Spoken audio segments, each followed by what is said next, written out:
and gentlemen, the President of the United States, Donald J. Trump.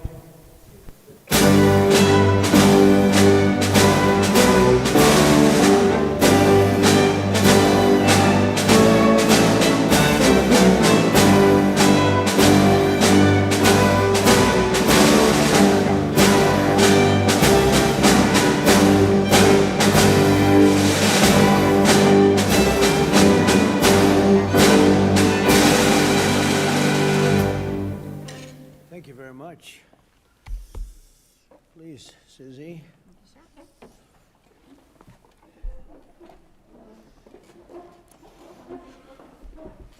No place like the White House. Do we agree? Agreed. Right, Mr. Kraft? No place like the White House. Thank you very much for being here. Appreciate it.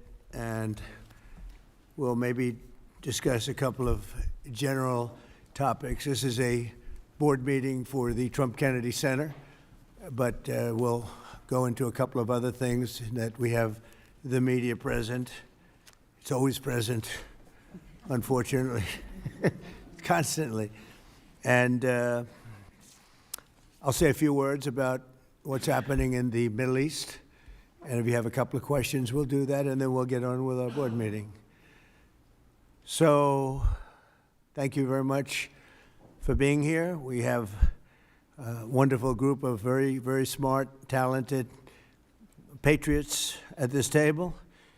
Our powerful military campaign to end the threats posed by the Iranian regime continued in full force over the past few days. They have been literally obliterated. The Air Force is gone. The Navy is gone. Many, many ships have been sunk. They're warfighting ships, but I guess they didn't know how to use them. And anti-aircraft is decimated, their radar is gone, and their leaders are gone. Other than that, they're doing quite well. They've been a terror for 47 years, and now I guess the world, through the United States, with the help of Israel, is doing what should have been done many years ago. Should have been done many years ago. Since the beginning of the conflict, we've struck more than 7,000 targets across Iran, and these have been mostly commercial and military targets. We've achieved a 90% reduction in their ballistic missile launches and a 95% reduction in drone attacks. The missiles are trickling in now at very low levels because they don't have too many missiles left. We've also attacked the manufacturing plants, where the places where they manufacture the missiles and the drones, and that's going on today. We just hit 3 of them today. And it's getting very hard for them to manufacture. More than 100 Iranian naval vessels have been sunk or destroyed over the last week and a half. That has to be some kind of a record. Additional strikes continue to launch from all directions every single hour. And as you know, we attacked Karg Island and knocked it literally, destroyed everything on the island except for the area where the oil is. I call it the pipes. We left the pipes. We didn't want to do that, but that we will do that. We can do that on 5 minutes' notice. It'll be over. But for purposes of someday rebuilding that country, I guess we did the right thing. But it may not stay that way. Just one simple word, and the pipes will be gone too, but it'll take a long time to rebuild that. We are aggressively dismantling Iran's defense industrial base, and ability to rebuild its missiles and drone capability is getting down to close to zero. And we're hammering their capacity to threaten commercial shipping in the Strait of Hormuz, with more than 30 mine-laying ships destroyed. We hit, to the best of our knowledge, all of their mine-laying ships. Now they can put them on other types of ships, I guess, and drop them in. But we don't know that any have even been dropped in. We're not sure that any have been. That's a big negative for them if they do it. It's a form of suicide. But we don't know that they have dropped any in. But we've hit all 30 of their ships and destroyed them. They're all at the bottom of the sea. We strongly encourage other nations whose economies depend on the Strait far more than ours. You know, we get less than 1% of our oil from the Strait, and some countries get much more. Japan gets 95%, China gets 90%, many of the Europeans get quite a bit. South Korea gets 35%. So we want them to come and help us with the Strait. We have it in very good shape. The countries, I said, we've already taken care of Iran, but now, because of the fact that literally a single terrorist can put something in the water or shoot something or shoot a missile, a small missile, and it's fairly close range because it is a tight area, and which is one of the reasons they've always used that as a weapon. Iran has always used that as an economic weapon, and it's not going to be able to be used very long. Numerous countries have told me they're on the way. Some are very enthusiastic about it, and some aren't. Some are countries that we've helped for many, many years. We've protected them from horrible outside sources, and they weren't that enthusiastic. And the level of enthusiasm matters to me. We have some countries where we have 45,000 soldiers, great soldiers, protecting them from harm's way. And we have done a great job. And when we want to know, do you have any minesweepers? Well, would rather not get involved, sir. I said, for 40 years we're protecting you, and you don't want to get involved in something that is very minor. Very few shots going to be taken because they don't have many shots left. But they said, we'd rather not get involved.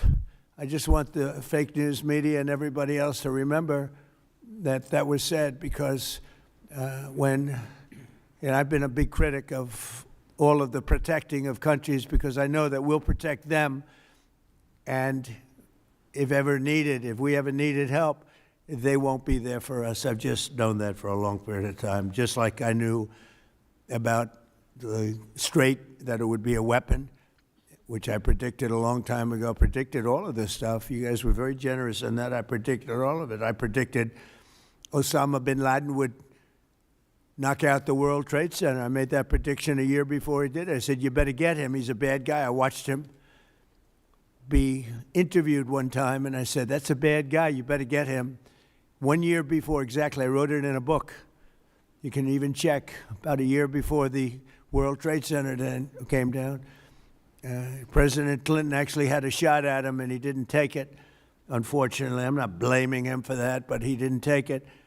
And he ended up knocking down the World Trade Center, but I predicted that too. I predicted a lot of things. We strongly encourage other nations whose economies depend on the Strait for blood. I mean, these people literally need it. 95% of their energy or their oil comes out of the Strait, and they should be in here very happily helping us. And it's incredible. We have such great, we're number one in oil by double now. We drill, baby, drill. We're double any other nation, and it's going to be soon triple any other nation. And that doesn't include Venezuela, who's been great. By the way, the relationship with Venezuela has been fantastic. Millions, literally millions of barrels of oil are being taken out, and it's been a great help, and it's been to their great benefit. The president has done a really good job. We get along with him really well, but we've taken out millions of barrels of oil and brought to Houston and other places to the refineries. We have refineries set up specifically for that. And it's been a great relationship, and more and more is happening. It's a tremendous oil source, and we're stepping it up very rapidly. The big companies are going in, and they will actually, numbers in a pretty short period of time, numbers that they've never been able to do, we'll be doing.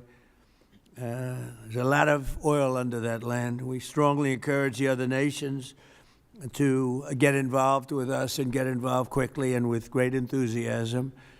I have that from a number of them, and I'd like to say their names, but frankly, I don't know if they would want me to or not, because maybe they don't want to be targeted. But I say, wouldn't matter if you're targeted or not, because this is a paper tiger that we're dealing with now. It wasn't a paper tiger 2 weeks ago. It's a paper tiger now. So now we're going to get down to the reason. We'll take a couple of questions in a moment, but we're going to get down to the reason we're here today. Actually, this was set up a long time ago. It's the Trump-Kennedy Center. Over the past year, we've made incredible strides to restore the true purpose and prestige of this revered institution. Together, we're going to ensure it remains the finest performing arts facility of its kind anywhere in the world. And I don't know that it ever really reached that stage, but it will over a period of time. We're rebuilding it. It's in very, very bad condition. It's been it's been somewhat of a disaster, to be honest with you. It's been let go to hell. That's what they've done. They did a poor job. They spent money in the wrong places. They built some theaters underneath that nobody uses, little ones, tiny theaters that cost $300 million. And the money was spent incorrectly, wrong. We're dealing with some networks on the possibility of renting those little theaters. Nobody's going to use them. They want the big halls. The halls are going to be incredible. They're in bad shape, but when they're completed, the bones are potentially something that could be unbelievable. So I want to, before we begin, I want to thank Rick Grinnell. He's been a friend of mine for a long time. He's been unbelievable. He was the ambassador, as you know, to Germany. There was no happier woman in the world than Angela Merkel. Angela. She called me, "Thank you, sir, thank you." Although she liked Rick a lot, there was nobody happier that he was no longer going to be the ambassador to Germany. He was difficult for them. He was not your typical ambassador. He was the opposite. He would do what was best for the United States, not for Germany. And I want to tell you, he did a great job. So good that I put him in charge of a thing called intelligence. And something he didn't really want to do, but he did it, and he did it incredibly well.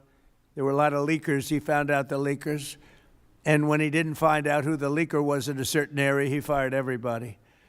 And he went into one room where there was leaks coming out. These are long-term problems that these various places have had. And he said, "Who's the one that leaked this?" And they wouldn't admit it, so he fired the whole room. And he did a good job, I'll tell you. He was very good. And during this transition period, I asked Rick if he would run it, because we wanted to see. And if you remember when we first took it over, I didn't do it with enthusiasm. I did it because somebody had to do it, had to turn it around, because it was failing. It would have closed, and physically it would have almost fallen down. It was in very bad shape. The steel columns outside, as an example, were meant to be covered. You know, exposed steel is unusual to have in building. What I do best in life is build. I build buildings really well and under budget and ahead of schedule. That's what I do, unlike the Fed building, which is going to cost billions of dollars. It may never open. I mean, right now, we have a wonderful Kevin, a wonderful new head of the Fed coming in. I don't know if he'll ever be able to occupy this complex that was destroyed by Jerome Too Late Powell. I call him too late because he's always too late with interest. Should cut interest rates. He should cut them right now. They should have a special meeting. What's a better time to cut interest rates than now? A third grade student would know that. But that's a terrible thing. But what I do is build. I build great stuff. And what we're going to do is, right outside. In fact, if you look behind me, see the nice gold curtains? If you want to look into a nice foundation and you want to see a lot of work, very deep, very, very deep for specific reasons, we have a magnificent ballroom being built, because this is the biggest room. And it holds like 98 people for dinner. But behind me, you're going to have a ballroom that this building and the people occupying it in particular, every president for 150 years has clamored for a ballroom, a large, beautiful room. This is a cocktail room, and this will actually be, this whole floor will end up being a cocktail room for the cocktail area or pre-area for the ballroom before dinners. So we'll have heads of state. We can't even do a heads of state dinner. Usually what they do is they would do them on the lawn with a tent. But when it rains, the lawn is very low. And you know the land in Washington. It was built on swampy, wet land. And when it rains and you have the king of Saudi Arabia, we have as an example the king of the UK, I would say king of England, who's a great guy. He's coming in very soon. And when it rains, you know what happened? The rain would go over their feet. It would be about 4 or 5 inches over their shoes. This was not good. So, and it rained a lot. So we're building, finally, because I do that. And by the way, no taxpayer money. I want to put that, zero. It's going to be, it's on time, on budget. It'll be under budget. Literally, we're having it under budget other than we've upgraded it in terms of the marbles we're using. We're using onyx and stones that are incredible. But it'll be something really spectacular. I'm looking at Mr. Steve Wynn, who's over there. He built a spectacular building, and he knows Trump builds a spectacular building. I build better buildings than him. I don't care what he said. But Steve is over here, and he really, with his incredible wife, Andrea, and thank you both for being here. Andrea is on the board, and Steve is so in love with his wife, he asked whether or not he could come. And I can say the same thing for the great Bob Kraft. He's got a wife that's so wonderful. He said, do you think I could come? She didn't have to accept that, you know. She could have said no. But Bob said, I would like to come. So, Bob, we will not let you vote, although his vote would be a good vote. He will vote for the proper thing. But it's good to have you both here. These are two great couples that know a lot about the things I'm talking about, like fixing, whether it's building a stadium or building a building. We know they know how to do it. So thank you, Steve, very much. But we made incredible strides over the past year. If you remember, I said I want to run it for a year just to see, because the place is falling down. It's horrible. Air conditioning, heating is going to be ripped out in its entirety, and it needs new. It's old. It's, how many years is it, Rick? What's the total? 50, almost, yeah, over 50. And we have 50-year-old air conditioning, more than that, actually. And it's in bad shape. Everything's in bad shape. It's got to be redone. So I said, let's run it for a year just to see how it works. It's better than, you can't just go into something and try and figure it out. And we figured it out over the year. And you have to close it, putting new marbles in, beautiful, beautiful marbles. When you do marbles, you can't have people walking over the marble every night as it's drying and setting and going to a play. So we thought the best way, what I know best in the world is construction. The best way to do it is close it, do it properly, and reopen it, have a grand reopening. And when it's finished, it's going to be far better than it was when it was originally built. When it was originally built, it was good. It has one thing that's very good. It has great sound. I think there's a lot of luck in sound. You have some of the big opera houses. I don't want to get involved with saying which one, but in New York, as an example, where the acoustics were never good, and they've ripped it apart 4 times and rebuilt it, and it was never good. The good thing about the Kennedy Center, the acoustics are good, and they'll only be enhanced based on what we're doing. A lot of it has to do with the stones and the stones you use, the marbles you use, etc. Over the past year, we've made incredible strides to restore the true purpose and prestige that this building will soon gain, I think, at a higher level than it had before. Together, we're going to ensure it remains the finest and will become the finest performing arts facility anywhere in the world. It's got the location, and it will have the building. It's got good bones. It's got good structure. Again, they wanted to originally cover the exposed steel. It was painted a cheap gold, and we turned it into a very expensively painted white, very heavy coat of very powerful white paint meant for steel, exposed steel, a very different kind of paint, but it's almost like putting a stone over the top of it. And the color is white, shiny white, and it looks, a lot of people have commented, it looks so much better. Before they had the steel painted gold, and the gold was very cheap.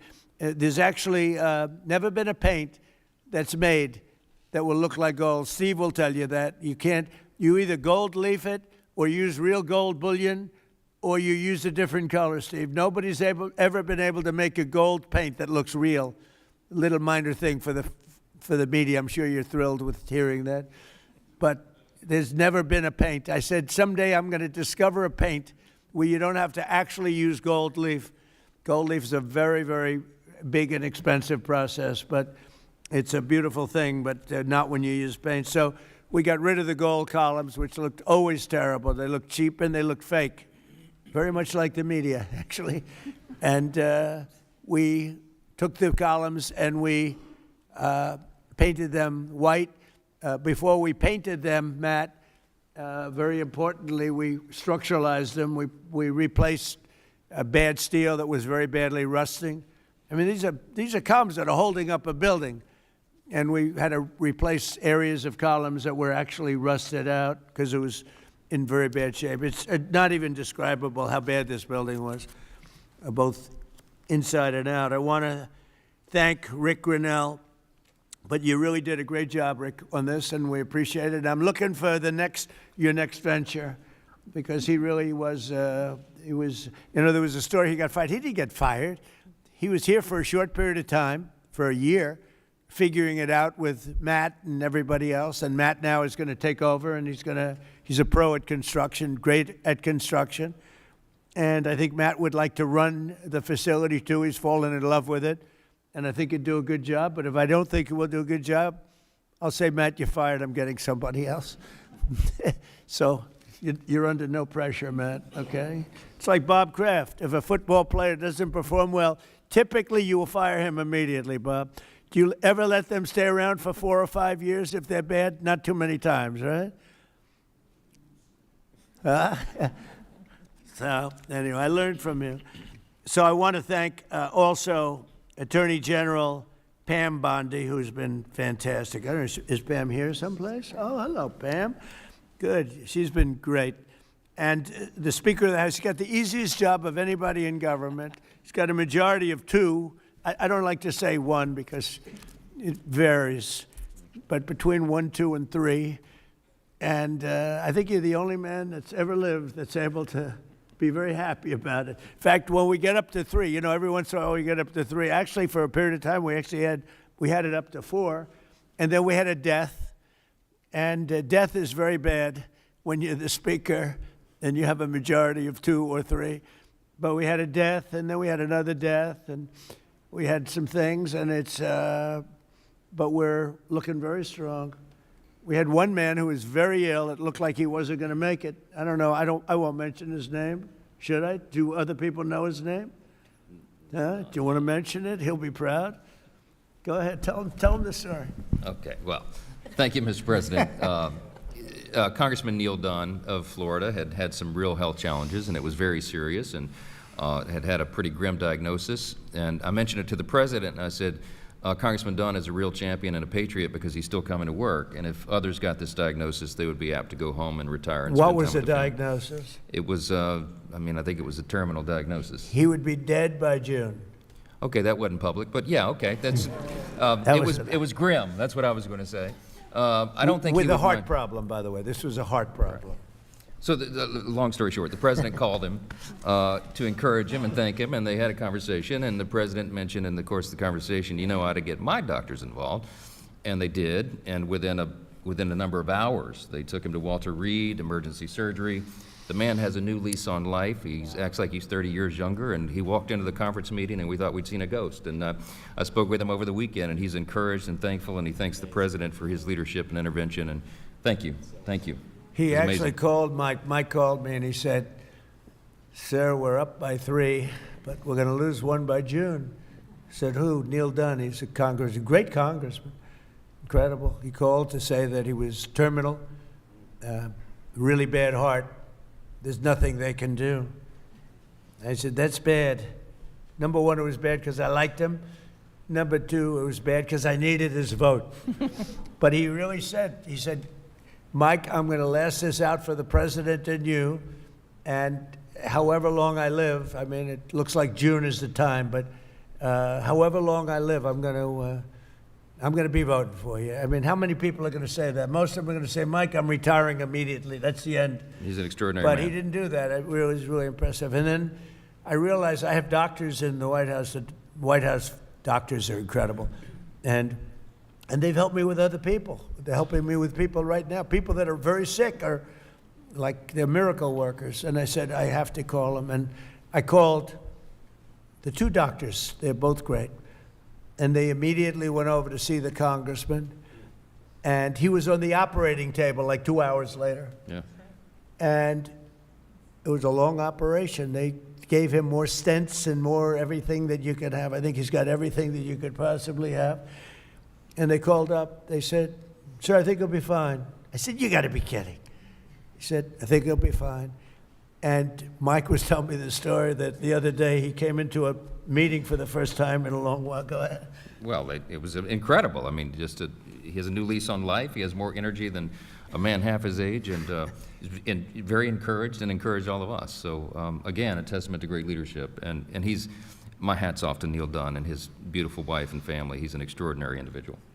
And just, because I don't want to have a terrible story about this, I did it for him first and for the vote second. But it was a close second, actually. But I did it for the vote second, all right? I want to also introduce Susie Wiles, who's fantastic. She's our chief of staff, and she's an amazing person, an amazing fighter, and she announced a minor difficulty, which will be in good shape for, he'll be around for a long time.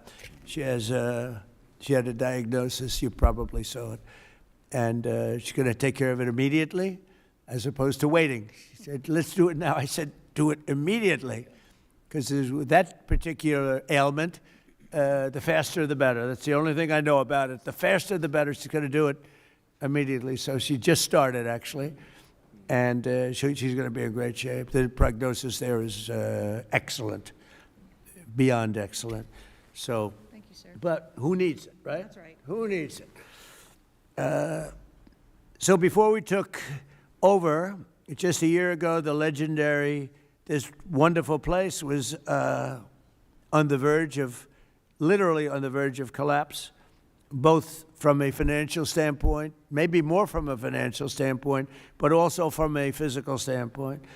Necessary maintenance has been ignored. The programming was very woke and out of touch with reality. And we had an orchestra that lost like $18 million a year, and they subsidized it every year. So what kind of an orchestra loses 18? And I'm being nice when I say 18, it was much more. And I started looking at the programming. They had tremendous union difficulties, like 19 different unions, and driving everybody crazy. And I think the unions are going to be great. I've always gotten along with unions. As you know, I got great union support. But you had 19 unions. Every time somebody wanted to put on a play, they had to deal with 19 different groups of people. And they say it was like Broadway, but worse. And you don't get worse than Broadway when it comes to the unions. I've watched that for many years. The programming was terrible. And they had a budget deficit of about $26 million minimum. Owed a lot of money, were out borrowing money, which is a lot of people don't understand. So under the leadership of this exceptionally talented and rich board, it's a very rich board, not everybody, but most of you are loaded. Ike Perlmutter's got so much money. Look at Ike Perlmutter. He ended up being the largest owner of Disney. Started with, was it $100 or less? It was a little less, Ike, right? He didn't speak English, and he became the largest owner of Disney. Right? But then they went woke and he sold the stock. He didn't like Mickey Mouse being woke, right, Ike? But he's one of the most brilliant business people. Thank you, Ike. It's great. And Lori, thank you very much for being here. So I think it's Lori that's on the board, though, right, Lori? What's with these husbands? All the husbands are traveling. I think it's the White House. I got all the husbands with the wives. That's never happened. Boy, oh boy, what great relationships. My wife is going to have to speak to me. This is pretty good. The biggest guys in the country travel with their wives to come to a meeting. But it has something to do with the White House, right, Ike? Right? You don't want to see me. You want to see the White House because it's a special building. But thank you. And congratulations on an amazing career. Most people don't know Ike Perlmutter. Isidore Perlmutter, and started with nothing and built a vast fortune just by deal after deal. Did you ever have a bad deal, Ike? Which was that? Don't tell. See how honest he is? Most people would say no. He says one, and it couldn't have been very bad. Great to have you. So under the leadership of this board, which is, as you see, incredible, we're achieving a very dramatic and quick turnaround. We got rid of all of the DEI. Some of the news media loves DEI, but we got rid of it. Maybe you're right. Brought back patriotic and family-friendly programming, and last year we raised over $130 million to keep this place going. Otherwise, it would have been closed. The building, let's call it the Kennedy Center from that time, was losing so much money it could not have stayed alive if we didn't come in as a group of people and a lot of wealthy people that made a lot of contributions. So with the Trump Kennedy Center honors alone, we raised this year a record $23 million, which was double what they had ever done before, $23 million. There's still much to do. The previous management left us a facility in very bad condition. Abysmal is the word, and everything from busting pipes and leaks to serious electrical and structural problems. And some of it we fixed, but most of it we're saving for during the construction period because we'll do a much better job of it that way. Major renovations are required to keep the facility functional, and that'll start right after July 4th. We're going to have a little bit of a celebration, not a big deal, but a little bit of a celebration on July 4th. We'll have a little party, and then after that we close or we start construction. We're fully financed. As I announced in February, after a one-year review based on input from highly respected experts and subject to board approval today, we determined, it's a little late for the board because we've already announced it, but these are minor details, but I think everybody agrees. But subject to board approval, we determined that the fastest way to bring the Trump Kennedy Center to the highest level of success, beauty, and grandeur is to cease the entertainment operations for a 2-year period of time as we complete high-quality, really high-quality construction.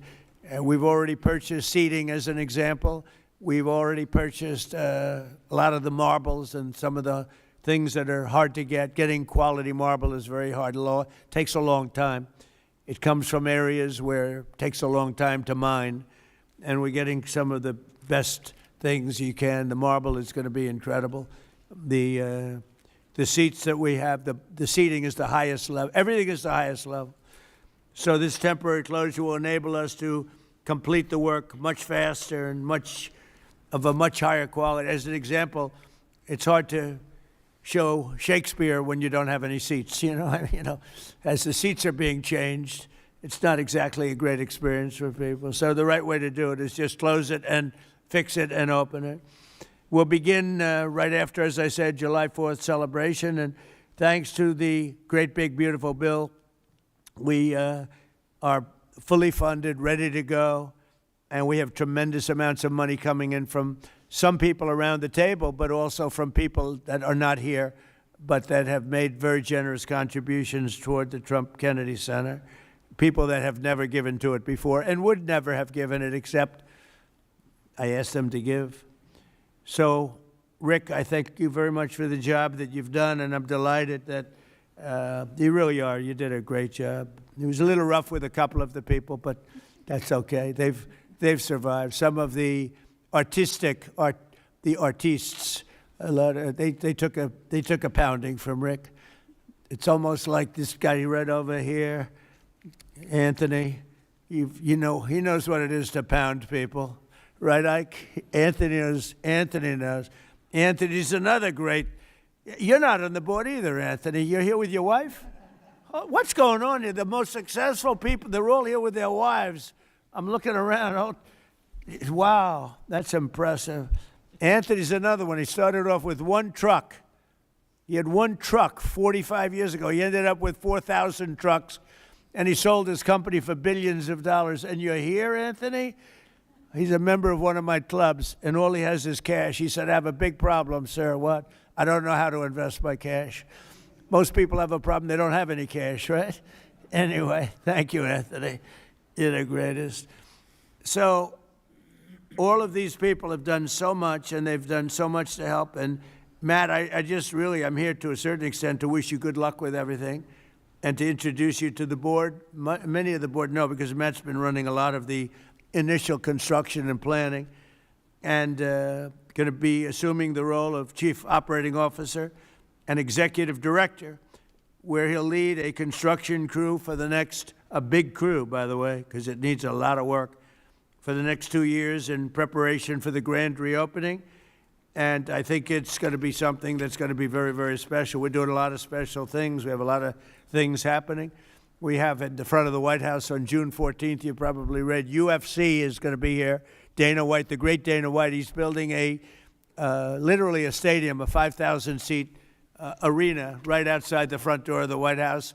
And they're going to have about 100,000 people in the park right across the street, where he's building, I believe, 8 massive screens for people to watch, free, all free, for people to watch. It's June 14th, happens to be my birthday, and that was only by happenstance. It was not planned that way, but it's a Sunday night, which they never did. Sunday night's super prime time. It's going to be broadcast on CBS, which is the Ellison family, 2 great people. Great people. It's a great family. And it's going to be a tremendous event. And we have Roger Penske is going to have IndyCar here. We're going to have a race around the Capitol. That's going to be in August. So we have that. And we have a tremendous number of things. We have the Olympics, we have the World Cup, and we have the 250. And as you know, I was responsible for getting the Olympics. Actually, Bob Kraft helped me. And he helped me with the World Cup, too. You were very good. Who could be better, right? But he helped with the Olympics and the World Cup. But we have the Olympics coming. I was responsible for that, right, Bob?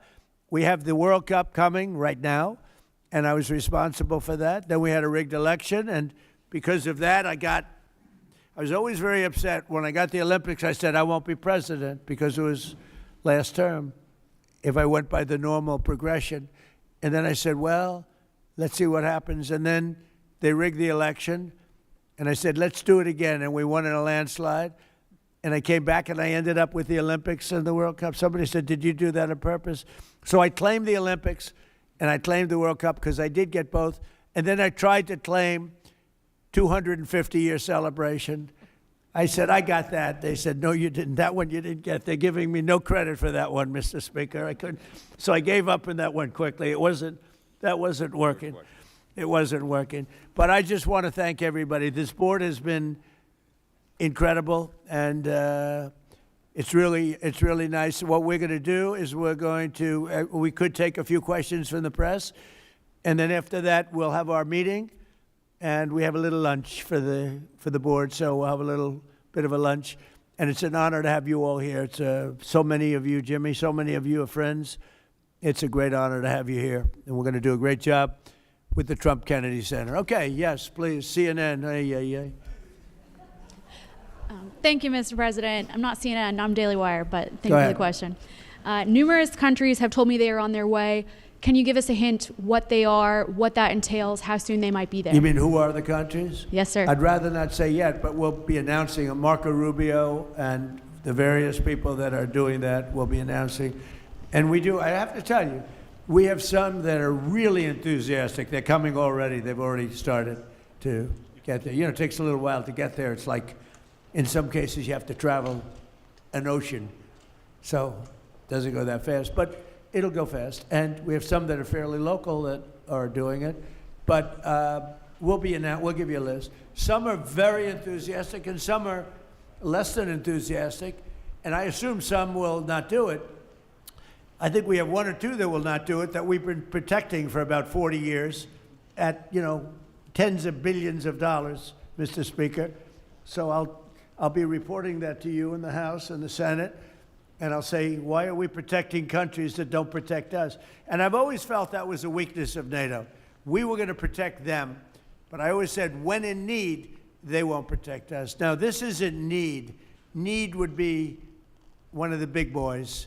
But I will say that we built the greatest military in the world, and we protect people.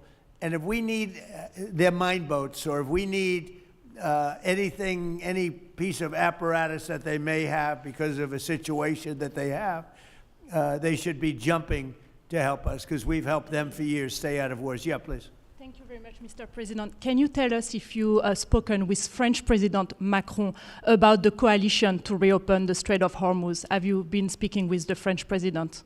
What does that mean? Have you been speaking with the French President Macron about the coalition to reopen the Strait of Hormuz? Yeah, I have spoken to him. He's been, on a scale of 0 to 10, I'd say he's been an 8. Not perfect, but it's France. Are you We don't expect perfect. Are you confident that France will help with the reopening of Strait of Hormuz? Yeah, I mean, sure. I think he's going to help. I mean, I'll let you know. I spoke to him yesterday. I don't do a hard sell on them, because my attitude is we don't need anybody. We're the strongest nation in the world. We have the strongest military by far in the world. We don't need them. But it's interesting. I'm almost doing it in some cases, not because we need them, but because I want to find out how they react. Because I've been saying for years that if we ever did need them, they won't be there. Not all of them, but they won't be there. I was very surprised with the United Kingdom, because the United Kingdom, 2 weeks ago, I said, why don't you send some ships over? And he really didn't want to do it. I said, you don't want to do it. We've been with you. You're our oldest ally. And we spend a lot of money on, NATO and all of these things to protect you. I mean, we're protecting them. We're working with them on Ukraine. Ukraine's thousands of miles away, separated by a vast ocean. We don't have to do that, but we did it. Well, Biden did it. I mean, I have to be honest with you. Biden got taken to the cleaners. But we worked with them in Ukraine. We don't need to work with them in Ukraine. And then they tell us that we have a mine ship around, and they don't want to do it. I think it's terrible. No, I was very surprised. I told him, we requested 2 aircraft carriers, which they had, and he didn't really want to do it. And then right after the war essentially ended, meaning they were obliterated, he said, I would like to send the aircraft carriers. I said, I don't need them after the war has ended and won. I need it before the war. So I was very upset with, not upset, I was not happy with the UK. I think they'll be involved, yeah, maybe. But they should be involved enthusiastically. We've been protecting these countries for years with NATO, because NATO is us. You can ask Putin. Putin fears us. He has no fear of Europe whatsoever. He fears the United States of America and the military that was built by me in the first term. Yeah.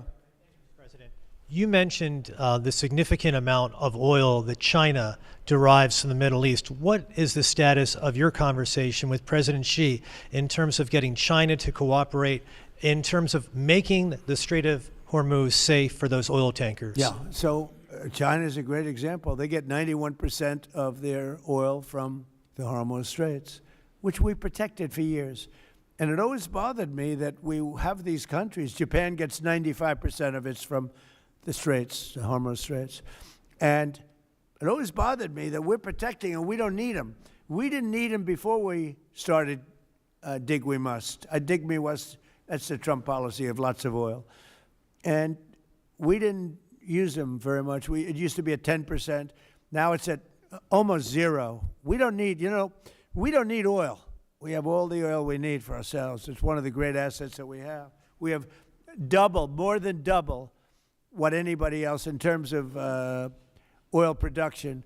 We're at more than double any other country. So we don't need it, but we did it. It's almost You could say we did it out of habit, which is not a good thing to do.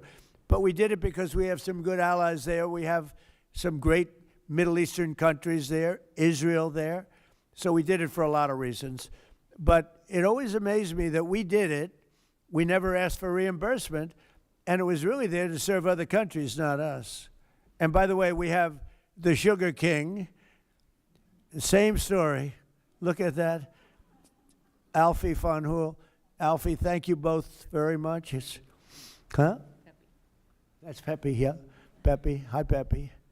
How are you? How are you? Is Alfie in the backstage? Huh? Is he sitting back there waiting for you? No? You doing all right?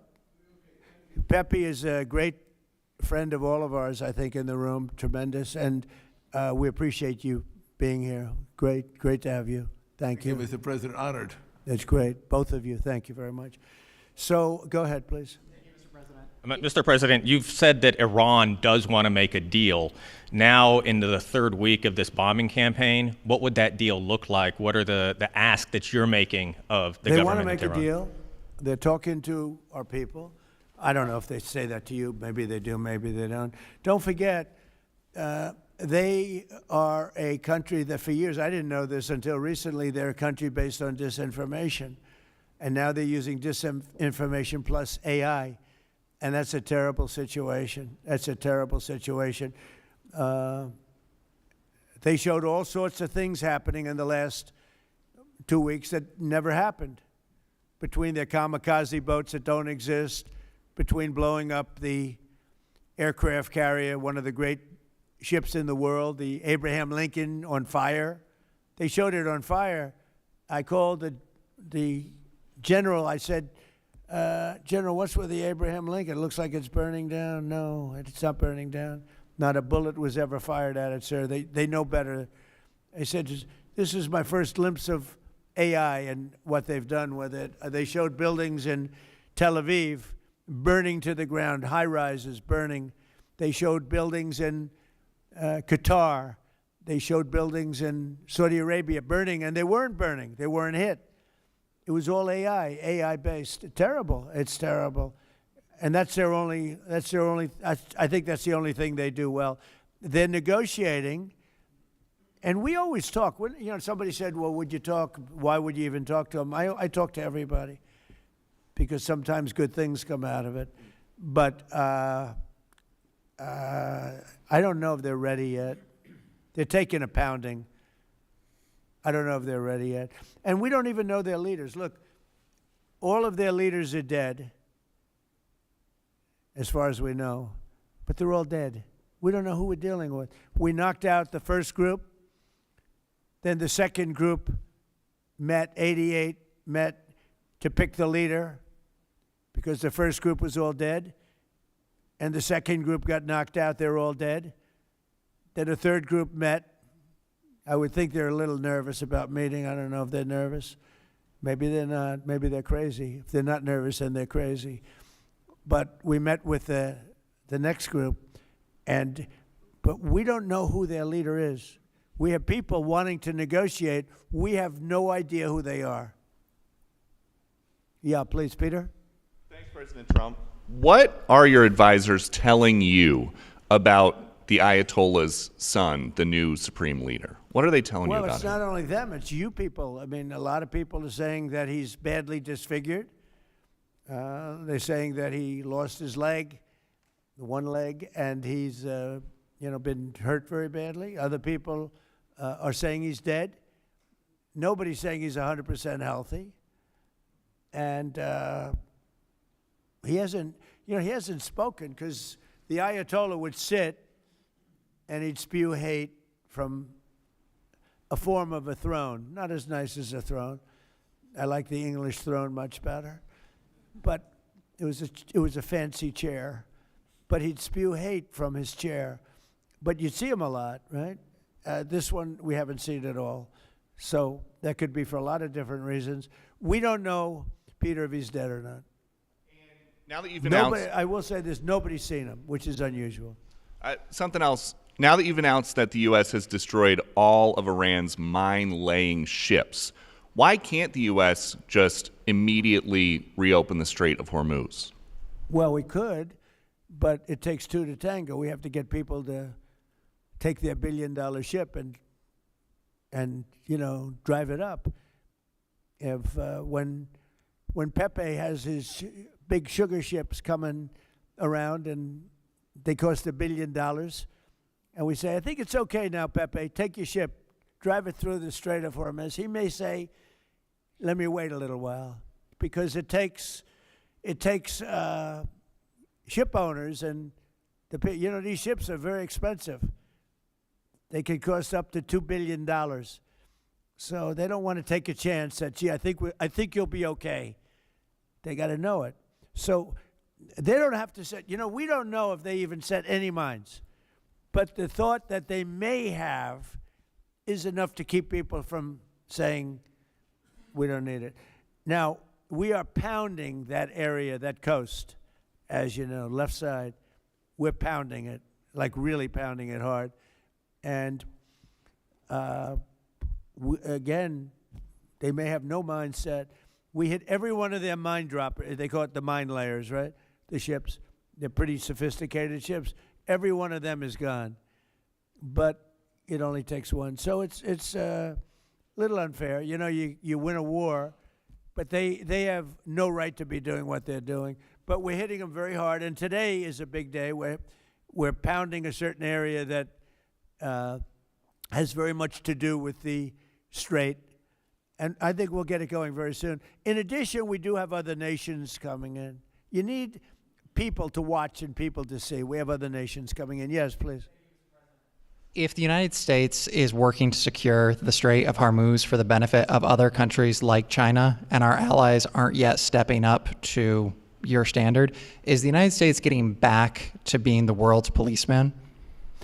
Look, the United States should not be very much involved. They can on a certain basis. They've been doing it for a long time. But I've always said, if you look back years ago, I said, why aren't we being reimbursed? These are the richest countries in the world.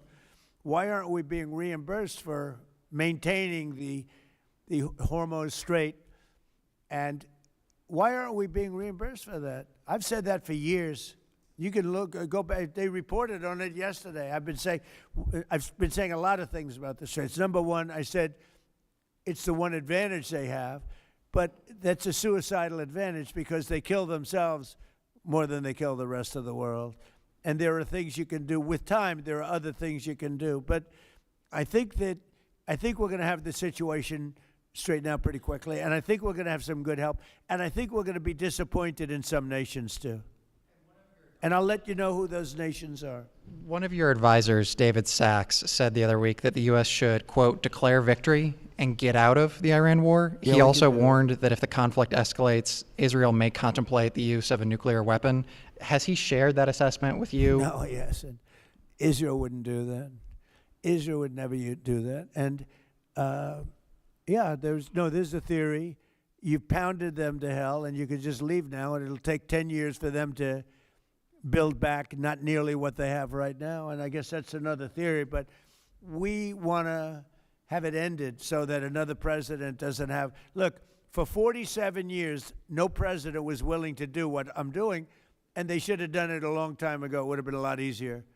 There's no president that wanted to do it, and yet every president knew. I've spoken to a certain president, who I like, actually, a past president, former president. He said, I wish I did it.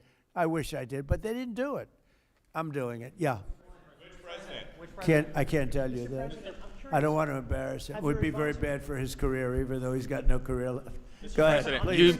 You mentioned. How about the man right Thank you, sir. Mr. President, you mentioned that you're not entirely sure who you're dealing with, who the leadership is in Iran. Do you see a viable opposition movement still in that country following all of the protests that we had seen before the airstrikes and kind of an opposition movement that could become a viable leader in Iran? Well, the biggest problem, and we have brave people in this room, but the biggest problem that I see is that, they put out a warning, and we have the warning. We get everything they get.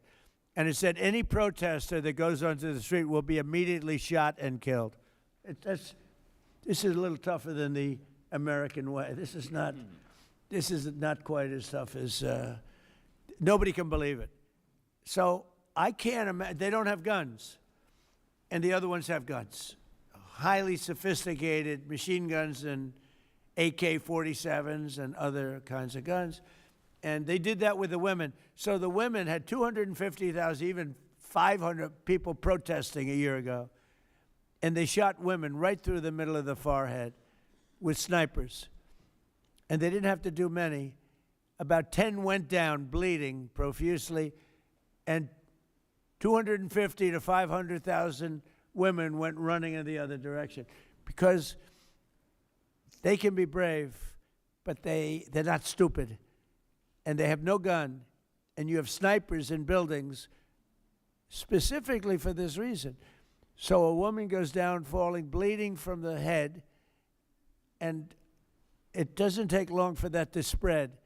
And when that spreads, that crowd dispenses. And nobody else has been able to do that to the extent that these people are violent. They killed a minimum 2 weeks ago, 32,000 people. So, and they put out actually a notice 2 days ago: if you protest, you will be shot and killed.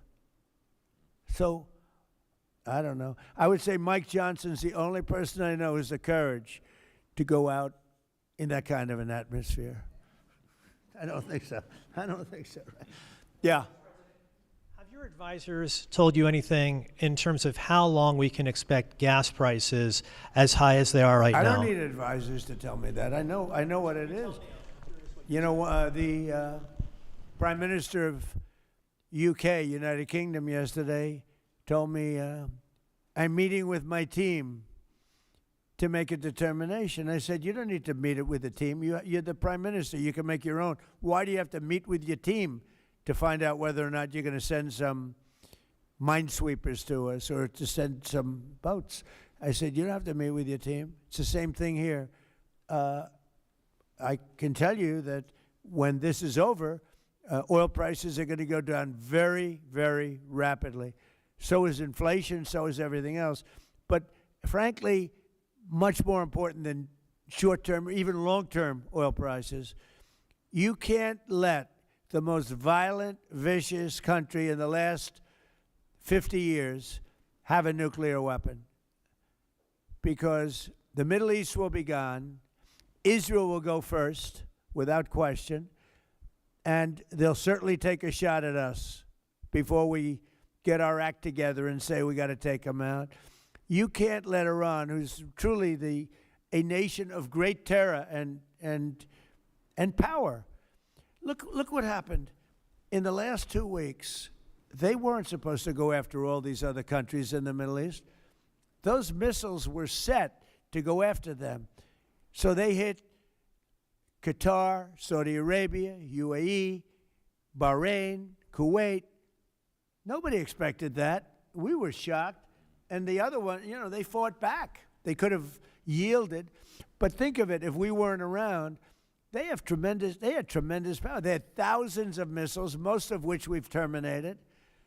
They had thousands of drones. They were making drones and missiles all over the place. We've knocked out most of those factories. I mean, now they're sending out 2 or 3 missiles. Now, you know, they've still got some. They might have 8% left. But mostly they've been eliminated. They've been terminated by what we did and what Israel did too. Yeah, please. Israel is expected to expand its ground offensive in southern Lebanon to go after Hezbollah. Have you discussed that with Israeli leaders? Yeah. And does the United States support a potential Israeli invasion of Lebanon? Yeah, no, I did. And I know look, Hezbollah is a problem. It's been a problem for a long time, not just now. And it's a certain area, because I was with the other night a person whose parents live in Lebanon. This is a very substantial person, wealthy person, whose parents live in Lebanon. I said, really? How do you live in Lebanon? Your parents are living? Oh, yeah, they live there. And over the years, they've gotten used to the fact that it's being bombed. But they explained to me that it's really a different section of Lebanon. It's the section where Hezbollah is. And they get used to it, I guess. I don't know. I mean, people live in Ukraine. You would think they wouldn't live in Ukraine, but they live in Ukraine. I don't know that I'd do that. but they live in Ukraine, they live in Lebanon. Hezbollah is a big problem, and they're rapidly being eliminated. Thank you very much, everybody. I appreciate it.